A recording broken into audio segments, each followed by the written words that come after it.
Everyone, मैं doctor Priyanka Parekh कायाकले nature cure से।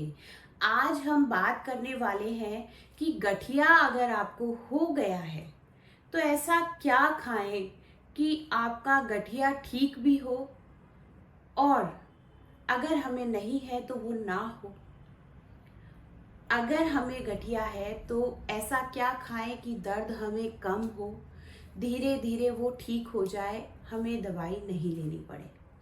तो उसके लिए मैं कुछ आपको खाने पीने की चीज़ें बताती हूँ। आपको उस तरीके से खानी है जैसे कि आपने देखा होगा कि हमारी आदत है हम नट्स खाते हैं। आप नट्स खाइए, नट्स खाने में कोई बुराई नहीं है। आपको सिर्फ उन्हें रात को भिगाना है और उसके बाद खाना है। सभी तरीके के नट्स गठिया वाले खा सकते हैं, लेकिन रात को भिगाने के बाद आपको बिना भीगे हुए नट्स नहीं खाने हैं। वो आपको इंटरनल पावर देते हैं, एनर्जी देते हैं, आपके जितने भी ऑर्गन्स हैं उनको काम करने के लिए प्रेरित करते हैं, सुपाच्य होते हैं। साथ ही साथ मैं आपको कहना चाहूँगी कि आप तिल के तेल का उपयोग करें। देसी गाय घी जो होता है, गाय का जो देसी घी होता है उसका उपयोग करें। अलसी के तेल का उपयोग करें जिसकी तासीर गर्म होती है। यहाँ तक कि आप मस्टर्ड ऑयल यूज़ कर सकते हैं। हाँ, आपको मूंगफली के तेल का उपयोग नहीं करना है क्योंकि वो हाई प्रोटीन ऑयल होता है।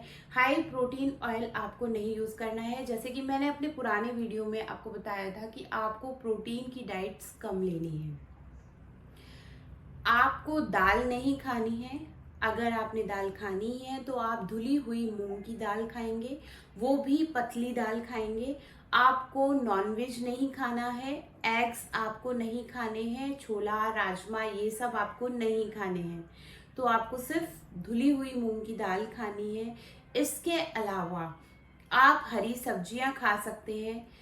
अगर आप अपनी सब्जियों में लौकी, तोरई, टिंडे को इंक्लूड करते हैं तो इनमें अल्कलाइन बहुत अच्छा होता है। ये बॉडी को बहुत अच्छे से डिटॉक्स करते हैं। तो आप जो है वो लौकी, तुरई, टिंडे का यूज कर सकते हैं। आप वेजिटेबल्स का सूप बना करके ले सकते हैं। आपको बाहर की चीजें नहीं खानी है। आप प्रोसेस्ड फूड मत खाइए। आप कच्ची चीज़ों को पानी में उबालकर उसमें काली मिर्च, जीरे का पाउडर, काला नमक ये डाल करके और ऊपर से 2 चम्मच उसमें गाय का घी डाल लीजिए। उस सूप को गरम गरम पीजिए, वो आपके लिए बहुत अच्छा है, आपके दर्द में बहुत ज़्यादा आराम देगा।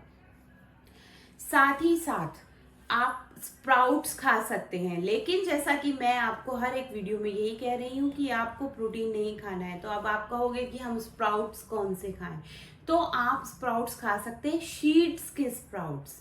बहुत से शीड्स होते हैं जिनके स्प्राउट्स आप बना सकते हैं और खा सकते हैं, लेकिन आप जब भी स्प्राउट करेंगे आपको छोटे छोटे स्प्राउट्स वाला नहीं खाना है। जब वो 1 इंच से ऊपर हो गए हों वो स्प्राउट्स आपको खाने हैं।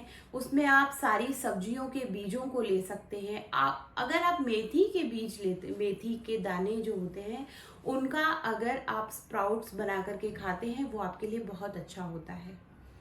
इवन जैसे हम कह दें कि मूली जो होती है उसके बीज बहुत अच्छे होते हैं, गाजर के बीज बहुत अच्छे होते हैं, तो उन बीजों का भी आप स्प्राउट्स बना करके ले सकते हैं। ये आपके लिए बहुत ज़्यादा अच्छे रहेंगे। तो आप ये अपने नाश्ते में जो है वो एड ऑन कर सकते हैं। इससे आपकी बहुत अच्छी जो गठिया है उसके अंदर बहुत अच्छा फायदा रहेगा। साथ ही साथ रोटियां कम खाइए, सब्जी ज़्यादा खाइए। अगर आपको ऐसा लगता है हम रोटी नहीं खाते हैं तो फीलिंग जैसा सा नहीं लगता कि हमने कुछ खाया है, तो आप कोशिश करें स्टफ रोटी खा लें।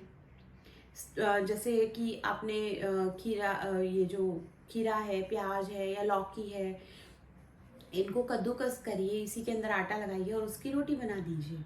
वो रोटी खाने में भी बहुत अच्छी होती है और आपके लिए भी बेटर है क्योंकि आपको आटा कम खाना है। आपको वो चीज़ें ज़्यादा खानी है जो कि जल्दी पचती हों। और दूसरी बात ये कि आप रोटी खाएं लेकिन गेहूं की रोटी नहीं खानी है। आप मिलेट्स को अपना सकते हैं। आप रागी है, जौ है, ज्वार है, बाजरा है, मक्का है, ये खा सकते हैं, लेकिन आपको गेहूं की रोटी नहीं खाना है। कुछ दिन की बात है, आप अपने लाइफस्टाइल को बदलिए, उसके बाद आप गेहूं की रोटी भी खा लीजिएगा। लेकिन अगर इन कुछ दिनों में भी आप थोड़ी भी हेराफेरी करते हैं तो फिर आपकी जो डिजीज है उसको ठीक होने में टाइम लगता है। अगर आप चाहते हैं कि आपको दवाइयाँ ना लेनी पड़े और आपका ये जो प्रॉब्लम है वो बिल्कुल ठीक हो जाए, तो इन्हीं सब चीज़ों को अपनाइए। जैसे मैंने 1 नंबर पे आपको कहा, आप नट्स खा सकते हैं, आप देसी घी गाय का और तिल का तेल उपयोग कर सकते हैं। इसके अलावा आप स्प्राउट्स बना के खा सकते हैं, हरी सब्जियां आप खा सकते हैं। आपको रोटी खानी है, आप स्टफ रोटी खाइए, पर गेहूं की रोटी मत खाइए।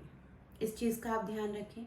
जहाँ जहाँ आपको दर्द है वहाँ पर आप कोशिश करें तिल के तेल को गुनगुना करके उसकी मसाज करें। समय समय पर अपनी बॉडी को डिटॉक्स करें और नेचुरोपैथी सेंटर को अपनाएं। मैंने अपने बहुत से पेशेंट्स को लाइफस्टाइल बदलवा कर उनकी थेरेपी करके बहुत ही जल्दी उनको ठीक कर दिया है। अगर आप चाहते हैं कि आप भी बिना दवाइयों की ठीक हो जाए, तो आप भी अपनी बॉडी को डिटॉक्स करें, समय समय पर अपनी बॉडी की सफाई करते रहें और अपने पाचन संबंधित समस्याओं का निवारण करें। हर बीमारी का जो जड़ होती है वो हमारा पेट होती है, तो आज ही उसे दूर करेंगे और अपने आप को हम दुरुस्त और स्वस्थ बनाएंगे। इस नियम को हमें अपनाना है। तो ये नियम अपना लेंगे तो आपको इन सब बीमारियों का सामना नहीं करना पड़ेगा, दवाइयाँ नहीं लेनी पड़ेंगी। धन्यवाद।